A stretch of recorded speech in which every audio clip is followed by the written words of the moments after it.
Thumbnail দেখেই বুঝতে পারছেন বা অনেকে বুঝতে পারছেন না যে ঘটনাটি কি আসলে সত্য কিনা। ঘটনাটি কি সত্য কিনা নাকি মিথ্যা, তার সচিত্র প্রতিবেদন এবং প্রমাণ সহ আজকে আপনাদের কাছে উপস্থাপন করব। যেমন আক্তার একটা মামলা করেছেন, সেটার ভিডিওটাও আপনাদেরকে অল্প কিছু অংশ আমি লাগিয়ে দিব যাতে আপনারা দেখতে পারেন, এবং বর্তমান ডিএমপি পুলিশ কমিশনার কি বলেছেন সেই বিষয়টাও আমি আপনাদেরকে পরিষ্কারভাবে কিছু ভিডিও কাটিংস, ওনার বক্তব্য এবং বাকি আলোচনা করে আপনাদেরকে বুঝিয়ে দেব যে কি হয়েছে বা কি হতে চলেছে আসলে। তো সকলে একটু সাথে থাকুন। ভিডিওটা 3টা ভিডিও দিব, এই ভিডিওগুলো দেখুন একের পর এক, এবং এই 3টা ভিডিওর উপরে আমরা আলোচনা করব। সাথে থাকুন, প্লিজ সাবস্ক্রাইব করতে ভুলবেন না। সাবস্ক্রাইব করুন, কারণ আমরা যুদ্ধ অবস্থায় আছি, এই যুদ্ধে আমাদের জিততে হবে। আর এই যুদ্ধে জিততে হলে ভাই আপনাদের সাবস্ক্রিপশন দরকার আমাদের চ্যানেলগুলোতে। আওয়ামী লীগ যদি জিততে হয়, রাস্তায় যেমন মিছিল মিটিং এর প্রয়োজন আছে, তেমনি আমাদের এই বক্তব্যগুলো সারা দেশের মানুষের কাছে পৌঁছে দেওয়া আপনার আমার আওয়ামী সমর্থকদের এখন ইমানি দায়িত্ব। মুজিবের বাংলায় রাজাকারের ঠাঁই নাই, যার কারণে ইমানি দায়িত্ব হচ্ছে যে ভিডিওগুলো পৌঁছে দেওয়া এবং আমরা রাস্তায়, অনলাইনে, অফলাইনে সব জায়গায় যুদ্ধ করা। সাথে থাকুন, দেখুন, এরপরে বলছি মূল কাহিনী যে কিভাবে 24 ঘন্টায় দেশ দখল হবে। ধন্যবাদ। তো এনসিপির সদস্যরা এবং আবার শুভাকাঙ্ক্ষীরা তারা তাদেরকে প্রতিহত করেন এবং পুলিশের সঙ্গে যোগাযোগ করেন। পরবর্তীতে পুলিশ ইনভেস্টিগেশন অফিসার তিনি প্রিসেন্টে এসে মামলা দায়ের করার জন্য আমাদেরকে পরামর্শ দেন। তার প্রেক্ষিতে আমি এয়ারপোর্টের খুব কাছের যে থানায় পুলিশের রয়েছে সেখানে এসেছি, এবং যারা সেই দিন আমাদের উপরে হামলা করেছিল এবং হত্যা চেষ্টা করেছিল, ডেথ থ্রেট দিয়েছিল, তাদের ব্যাপারে আমরা এখানে মামলা দায়ের করেছি। এবং একই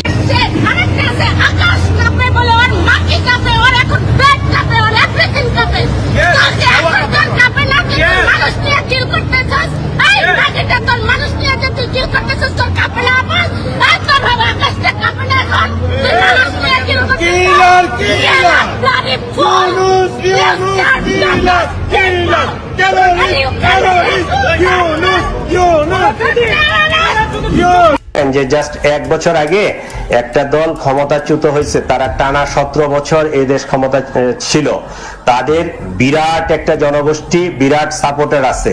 আপনি যদি মানে পার্সেন্টেজ হিসাব করেন তো 1% লোক নেতাকর্মী হয়তো দেশের বাইরে আছে, বাকিরা কিন্তু দেশেই আছে। ধন্যবাদ সকলকে। আপনারা 3টা ভিডিও দেখলেন। প্রথম ভিডিওটা হচ্ছে আক্তার হোসেনের ভিডিও। উনি 71 টিভির সামনে বলছেন যে ওনাকে হোটেলের ভেতরে এসে আওয়ামী লীগ নেতাকর্মীরা হামলা করছে, হত্যার করার চেষ্টা করেছে, এনসিপির নেতা বা গুন্ডারা ওনাকে রক্ষা করেছে। এই বিষয়ে উনি পুলিশের কাছে গিয়ে আবেদন জানিয়েছেন। যেহেতু পুলিশ ডেকেছিলেন, পুলিশ বলেছেন যে আবেদন করেন, মামলা করেন, আমরা দেখছি। তবে উনি হয়তো এটা ভুলে গিয়েছেন যে হোটেলের ভিতরে ঢুকে আওয়ামী লীগ নেতাকর্মীরা বা কেউ যে এভাবে হামলা মামলা করতে পারে না। ওইটা করলে সাথে সাথে ওখানে পুলিশ যে হোটেলের যে সিকিউরিটি থাকে, ওরা পুলিশের মতো ক্ষমতাশালী, ওরা অনেক কিছুই করে দিতে পারে। সুতরাং ওনার এই হুমকি ধমকিতে যে কিছু হবে না, উনি মনে করছে সব বেকুব। বাংলাদেশে যেমন বললেই পুলিশ আইসা যায় এবং আইসা আপনার মামলা করে, উনি মনে করছেন সেই রকম, কিন্তু সেটা ভুল কথা।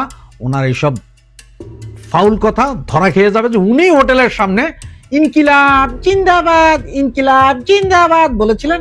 সেই ভিডিওতে ওনার ডট ডট মারা সারা হয়ে যাবে।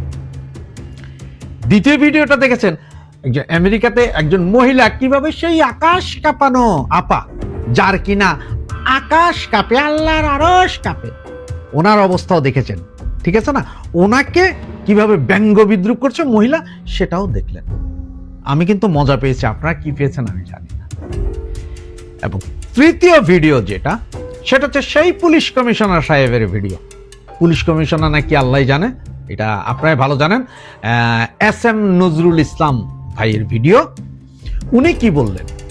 উনি কিন্তু গতকালকে সাংবাদিক সম্মেলনে বলছেন, যেখানে দেখেন আজকে সারা দিনে সারা বাংলাদেশের সমস্ত পত্রিকায় থাকার কথা 244 জন আওয়ামী লীগ, নিষিদ্ধ ঘোষিত আওয়ামী লীগ নেতাকর্মীকে গ্রেপ্তারের এটা ফলাও করে প্রচার হওয়ার কথা, সারা বাংলাদেশের টিভি চ্যানেলের প্রচার হওয়ার কথা। কিন্তু সেটা প্রচার না হয়ে প্রচার হচ্ছে কোনটা? পুলিশের সেই ডিএমপির এম নজরুল ইসলাম সাহেব কি বলেছেন সেটা নিয়ে। উনি নিজেই স্বীকার করেছেন যে আওয়ামী লীগ একটা বৃহৎ সংগঠন, 17 বছর ক্ষমতায় ছিল এই সংগঠন। এই সংগঠনের সব লোক ভেগে যায়নি, 1% লোক হয়তো বিভিন্ন কারণে দেশের বাইরে আছেন, কিন্তু বাকি লোক এই দেশে আছে। এই লোকজন যে কোনো মুহূর্তে যে কোনো কিছু ঘটানোর ক্ষমতা রাখে। ওনার পুরো ভিডিও যা ছিল ওইটা কাউকে দেওয়া হয়নি, ওইটা মানা করেছে সবকিছু না দিতে, তাই কাট কপি পেস্ট করে যা যা দিয়েছে সেইটাই। আর পুরো ভিডিওটা দিলে আমরা যদি দেই আমরা রেস্ট্রিকশন খাবো, এই জন্য আমরা দিচ্ছি না। সেখানে একটা জিনিস দেখেন, আজ থেকে 6 দিন আগে ডয়েজ ভেলে একটা নিউজ করেছিল, তাও সেম ঘটনা, যে আওয়ামী লীগ যে কোনো সময় জ্বলে উঠবে, এই 30 তারিখের ভেতরেই জ্বলে উঠতে পারে যে কোনো মুহূর্তে। সেই নিউজটা দেওয়ার পরে পুলিশের টনক নড়ে। এর ভিতরে কিভাবে আল্লাহ মাবুদ জানে, বারবার বলছি হোয়াটসঅ্যাপ টেলিগ্রাম গ্রুপগুলোর কথা, এই গ্রুপগুলো থেকে একটা মেসেজ লিক হয়ে যায় যে 23শে সেপ্টেম্বরের মেসেজ পুলিশের হাতে চলে যায় যে আগারগাঁও থেকে 32 নাম্বার পর্যন্ত আওয়ামী লীগের একটা মিছিল হবে, যেখানে 8টা স্পট থেকে আওয়ামী লীগ নেতাকর্মীরা জয়েন করবে এবং এই মিছিল গণজাগরণ সৃষ্টি করবে। পুলিশ নিজে স্বীকার করতে বাধ্য হয়েছে যে আওয়ামী লীগের মিছিলে এখন সাধারণ জনগণ হাততালি দিয়ে নেমে আসতেছে, সবাই যে আওয়ামী লীগ করে তা না, এটা পুলিশ নিজে স্বীকার করেছে। আর এই নিউজ ডক্টর ইউনূস সাহেবের কাছেও পৌঁছে গেছে, ওনারাও খুব টেনশনে আছে এবং পুলিশ প্রশাসন ভীষণ টেনশন আছেন। তারা নিজেরাই বলছেন যে আওয়ামী লীগের এই মিছিল ঠেকানোর সক্ষমতা বাংলাদেশ পুলিশের নেই। আর যার কারণে গতকালকের এই মিছিলে শুরু হওয়ার আগেই ওনারা সারা সকাল থেকে পুলিশ, ডিবি, সিআইডি, এনএসআই সব ওই এলাকাগুলো ঘেরাও করে ফেলেছে। মানে আগারগাঁও থেকে 32 নাম্বার, ফার্ম গেট, শাহবাগ সব ঘেরাও করে রেখেছে, বুঝতে পারেনি। কিন্তু ওনাদেরই স্বীকারোক্তি যে হাজার হাজার লোক ওই সময় ওই জায়গায় ছিল।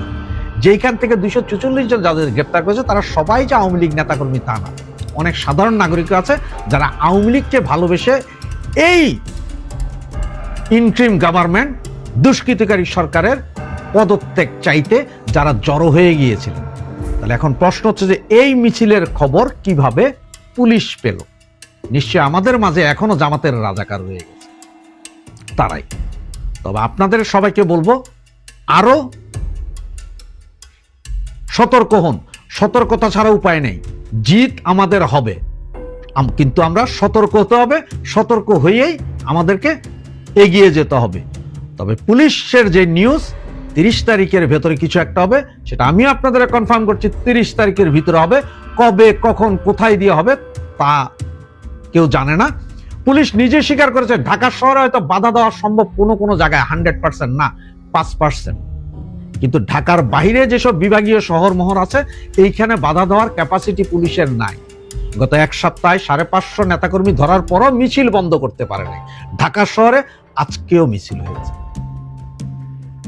আরো হবে, কালকে আরো হবে, পরশু আরো হবে, তারপরের দিন আরো হবে। এই যে 4-5-6 দিনের ভেতরে কোন দিন যে বৃহৎ মিছিলে কাঁপায় দিবে সেটা কেউ জানে না। সুতরাং তাদের স্বীকারোক্তি আমরাও জানি, আওয়ামী লীগ চাইলে 24 ঘন্টায় এই দেশ দখল করে নিতে পারে এবং আওয়ামী লীগ গৃহযুদ্ধ চায় না বিধায় এখনো চুপ আছে। তবে যদি প্রয়োজন পড়ে পুলিশ, আর্মি আপনারাও সামনে দাঁড়ানোর সক্ষমতা রাখেন না। এবং আমার এই কথার পরে আপনাদেরকে আমাদের এক মাননীয় মন্ত্রীর একটা ভিডিও দিয়ে দিচ্ছি, দেখে নেবেন। খোদা হাফেজ, আসসালামু আলাইকুম, জয় বাংলা, জয় বঙ্গবন্ধু। বাঙালি অনেক কঠিন, কিছুদিনের জন্য বসেছে, কারো পিঠের চামড়া থাকবে না, এটা হচ্ছে বাস্তবতা। এই দেশ আওয়ামী লীগ খুব ভালো করেই চেনে। শুধুমাত্র গৃহযুদ্ধপূর্ণ পরিস্থিতি না হওয়ার জন্য দেশের মানুষকে শেখ হাসিনা ভালোবাসে বলে, দেশের অর্থনীতি যাতে নষ্ট না হয়, দেশটা যেন আফগানিস্তানে না পরিণত হয়, তাই এখনো ধৈর্যের সাথে, সহনশীলতার সাথে, শান্তিপূর্ণ আন্দোলনের মাধ্যমে আমরা আমাদের রাজনৈতিক কার্যক্রমগুলো করছি। আমাদের পিঠ দেয়ালে ঠেকে গিয়েছে। আমরাই কিন্তু 9 মাসে বাংলাদেশ স্বাধীন করেছিলাম। আমাদের সাথে আঞ্চলিক সকল শক্তি আছে, আঞ্চলিক সকল শক্তি আমাদের সাথেই আছে। বিএনপি, জামাত বা এই যে ইউনূস গোষ্ঠীর সাথে কেউই নেই।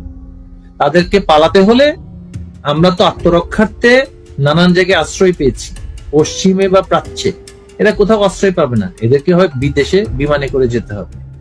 আমরা যথাসময়ে দেশের স্বার্থকে রক্ষা করে, অর্থনীতি বিনষ্ট যাতে না হয়, গৃহযুদ্ধ যাতে না হয়, আমাদের নেতাকর্মীরা সেই প্রস্তুতি নিয়ে এগোচ্ছে। এদের কাউকে ছাড়া হবে না। এই যে বাংলাদেশকে গুরুত্বপূর্ণ একটা আমাদের অবস্থান আছে, সেটাকে ব্যবহার করে দেশের জনগণের উন্নয়নে কাজ না করে দেশটাকে বিক্রি করে দেয়া, এটাকে ওয়ার থিয়েটারে পরিণত করা, মবের কান্ট্রিতে পরিণত করা,